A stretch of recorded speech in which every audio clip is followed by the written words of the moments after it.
What's up, everyone? This is Griever back here, bringing you guys the latest in the behind-the-bar reviews of this week's chapter of 7 Deadly Sins, chapter 302. Let's just get underway with this, guys. I want to just really quick apologizing for the lateness of the review. Chapter dropped yesterday, but it was too late for me. I was already busy with something else. It was a little too late my time, and then I went to work and stuff, and we did the Boar's Hat podcast recording tonight, so that should be up in the next day or so. Go check that out, as always, as I always try to plug that in every review. That being said, let's get into this chapter, because other than a few points, it can be summed up with, they fight. Because that's basically what they do. But can we just reiterate, this is badass fighting. We get multiple double-page spreads of just greatness. This is, like, once again, I have my problems, and some of it was fixed. I do have my problems with the direction they've taken ever since the end of chapter 299, and I don't like what they're doing. However, as a standalone chapter, I didn't see any issues here. I really like this. This is a pretty solid chapter, and we got some awesome looking fights. Bond putting in the work. We had Meliodas looking like a boss. The Demon King, no slouch either. Finally actually doing some counterattacking. Alrighty. Now, the beginning of the chapter opens up with everyone basically saying, like, Meliodas, Bond fighting, blah, blah, blah, like the Demon King, kick his ass sort of idea, but it's Meliodas' body, what are we going to do? That kind of shtick, right? Now, the Demon King does recognize them, which a lot of people were asking about last chapter. He does, because he says in the next page, I should have killed you two in purgatory. So he does recognize Bond, and he does recognize... So that, right away, alright, let's just get this out of the way before we continue, because in the next couple pages it's explained anyway. Once again, the Demon King's soul, mind and soul, and whatever you want to call it, is now residing inside of Meliodas' Ten Commandment body. That has been stated. Meliodas even says, listen, your old body, your real body, is going to get lonely out there in purgatory. That says to me, and I don't see how you can read that any other way, that body is still in purgatory as an empty husk. It's a shell. His soul, spirit, mind, whatever, has gone into this body. And it also would explain why 10 Commandments Meliodas can say, I should have killed you two in purgatory, just like he wouldn't recognize Bond. And that was part of people's arguments. Like, he didn't recognize Bond, he should have known the storm wouldn't work, blah, blah, blah. My argument was, well, you don't notice every flea, you swat out of the sky, do you? So, to the Demon King, that's all they were. But this to me is confirmation once again that the body is in purgatory. That is correct, but that body is just a body. It's laying there. It's comatose. It's just there. It's got no spirit. It's got no soul. Got no conscience. All of that in the Demon King now resides in the body of Meliodas' 10 Commandments in the real world that Bond is fighting. Now that that's out of the way, after this, once again, fighting going on the whole time, and it's looking solid. It is solid fighting. We do get it brought up once again that even if Meliodas does kick the Demon King out of his body and retakes it, he's got maybe a day, probably less, in the real world, because now he's awakened the power of the Demon King. We discussed this post Boar's Hat podcast, and we discussed it on the podcast for a while. And suffice it to say, none of us can come up with a really solid reason. Not that our reasonings are bad and great cats in the podcast, but nobody seemed to come up with a solid idea backed up with panels and evidence or anything like that. It seems to be that this is another mystery tacked on that we're still not aware. Why? Why can Meliodas not stay in that body or stay on Earth for any length of time? Is it a balance thing? Chaos and balance? Yin-yang effect? Is it the natural order of the world? But by that logic, the Demon King himself shouldn't be able to stay either. So it's very interesting. Why? Will his body break apart if he doesn't leave? And why does this only affect Meliodas in his own body, but it won't affect the Demon King if he were to take control? By the sounds of it anyways.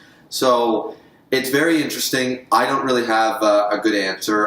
The answers I came up with were kind of refuted and pointed out to me that honestly, it doesn't make sense. And I can't come up with a good theory as of yet. When I do, of course, you guys, the viewers, will be first to know.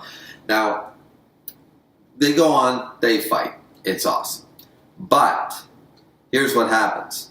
Demon King, playing on the world of despair. Remember, there are multiple reasons for this. He states later on in the chapter, this is the spirit world where an ounce of despair is magnified, sort of idea. Or similar about that. To embrace despair is to die, pretty much. So everything's magnified.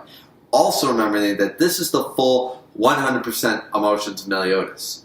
Until we got to Purgatory, we never truly saw that. Remembering that the Demon King, every time he dies, Meliodas dies, he's been slowly stripping away parts of his emotions, keeping them in Purgatory, absorbing them into himself, keeping them in Purgatory, however you want to look at it, and then sends his soul back. That is why after his last death, or his latest death, he came back, he seemed to be himself, but he went straight to demon mode, he was slaughtering Fraudrin, he did stuff. Now, he regretted it later, but once again, he's scared because he can't fully control himself. He lost a big chunk in that last encounter.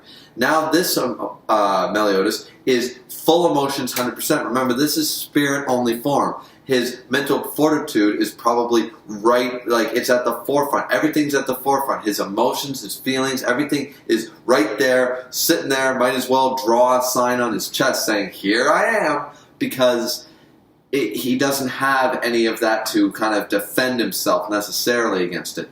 He's got enormous willpower. This does not take away from Meliodas' character. However, when the Demon King tells him, when he says, no, and he lies, he's bluffing, he lies. He said, oh, you don't worry about saying goodbye to the sins or saying goodbye, holding Elizabeth one last time because she's already dead. I lifted the curse and killed her in the real world.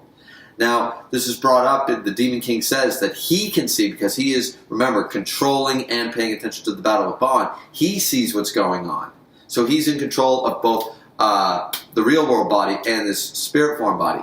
But Meliodas, as the invader, cannot see outside of the body, has no indication what is going on, has no idea that Elizabeth is alive. And this was also pointed out that the Elizabeth that, once this is stated, the Elizabeth that Meliodas remembers is the one without her cut bangs, without both eyes, in her boar's hat uniform. Because remember, emotions Meliodas, the last time he died, this is the full sum of his emotions, remember, and these emotions, the last time they saw her, this is what she looked like.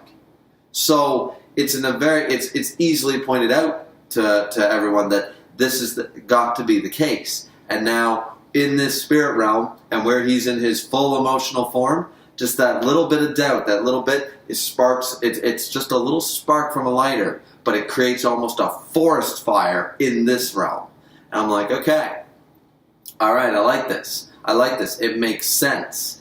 And whereas Bond and Meliodas were managing to hold their own against the Demon King before, which once again makes a lot more sense. I know Bond, some people said I was downplaying Bond in the last couple chapters. I'm not downplaying Bond. I understand. Purgatory, purgatory, purgatory. But remember, this is the god of demons, the Demon King, the guy that curb stomps everyone. And 5 seconds ago, the last time Bond fought him, curb stomped him and Meliodas and Wilde.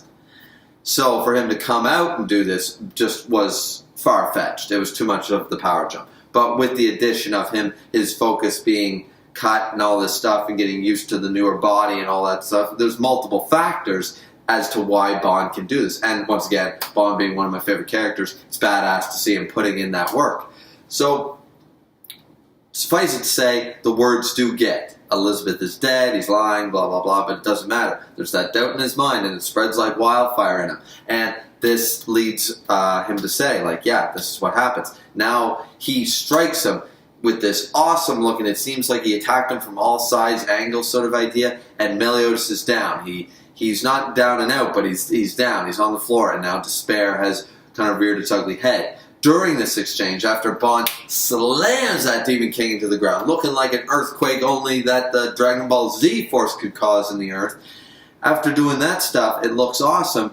This is where Demon King finally is like, weakness from there, I can fully focus on Bond, and boom, stabs him, and it's like, okay, so shit, because Bond, once again, is not immortal anymore, and he's got 4 fingers, abs deep, inside of Bond. So this is bad. Everyone's crying out like, oh no, what happened? Did the Demon King get stronger? Because they can't see what's going on in the spirit realm in the same way that Meliodas can't see what's going on outside of it. So all very interesting. Bond is kind of sitting there like, shit, like sort of idea. And this is where Gowther comes up with a plan.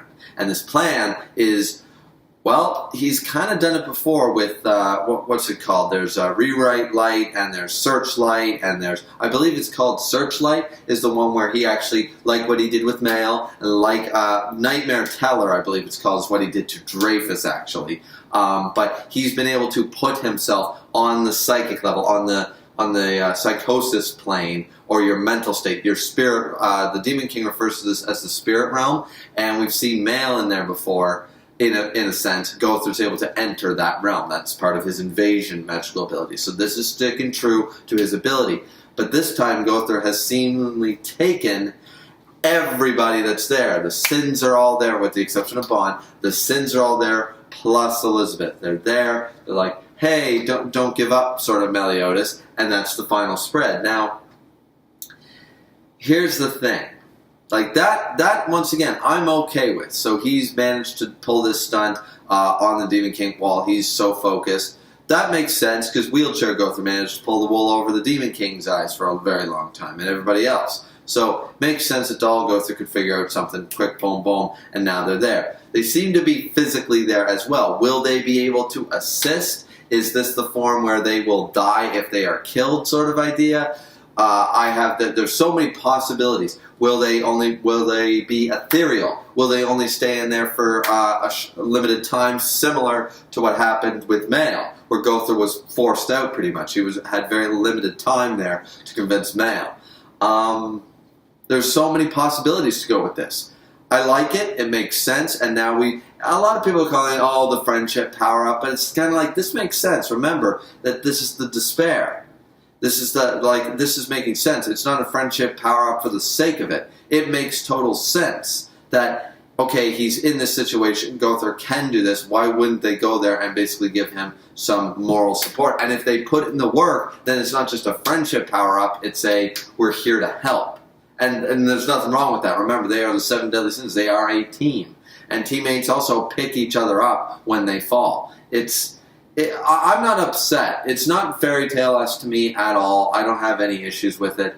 But yeah, there's so much to unpack with what's going on now. What's going to happen to Elizabeth? What's going to happen to Meliodas? Once again, I don't like the direction they take. I think in a few more chapters, Demon King will be forced out. Meliodas will take control of his body, and we'll be back where we should have been at the end of 299. However, suffice it to say, the chapter as a standalone was fine. But right now, with everything that's going on, and they basically left Bond, so now the only ones there are, well, they still have Mail and Rudesiel there as far as we know, but Zeldris in the center, we don't know what's happened to them. Where are they? Are they down for the count? Will they show back up? Is the center going to pull a stunt? There's so many possibilities. And also, remember the fact that this is Meliodas' body. He does have 7 hearts. This is the Demon King. We assume that all demons have 7 hearts. Will push come to shove? Will the Demon King go Indura form when he's got no other option? I mean, there's nothing to suggest he does not have a demon, an Indura form, and certainly we know that Meliodas would have one with the whole 7 hearts thing. I'm assuming if it's Meliodas' body, 10 Commandments or not, he's got it. So will we see the return of Indura in the next few chapters? That's going to be really exciting. That being said, guys, this has been Griever. That's the chapter 302 for Taizai. What did you guys think of the chapter? What do you think of the review? Did you love it? Did you hate it? Please like, subscribe, comment. As always, it's always very much appreciated. Go check out the Boar's Hat podcast when it is uploaded. Great bunch of guys in there. Once again, apologize for the lateness of the review, and hopefully it's not too late. And we'll see you back here for chapter 303. So, as always, drink responsibly. We'll see you back here next time.